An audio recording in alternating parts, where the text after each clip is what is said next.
Hi guys, I'm Esther from Eslashes, and in this video I'm going to be showing you how to apply Superbonder at the end of your lash extension appointment.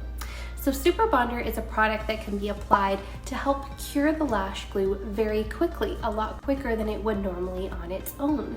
So Superbonder is going to increase flexibility in the lash glue, it's going to cure it from within without shock curing it, and it's going to reduce the fumes, and it's going to increase retention. So Superbonder is actually one of my very favorite products, and I think it's the perfect way to finish any lash fill or any lash set. Anything we can do to help with retention is just the best. So I'm going to go ahead and show you guys how I use Superbonder.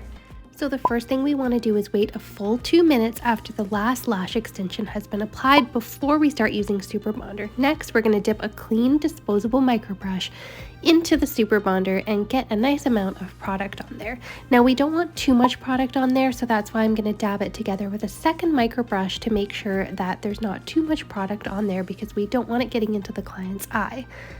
Now we're going to start applying it. So you want to apply it along the glue bonding point. So that's going to be along the base of those lashes.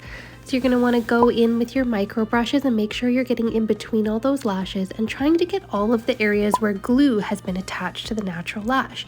You want to make sure you're covering all the extensions, including the inner and outer corners and in between those lashes.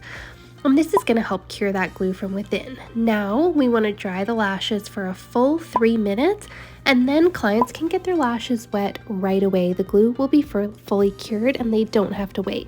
Thank you so much for watching this video on how to apply Superbonder. If you have any questions, please let me know in the comments below.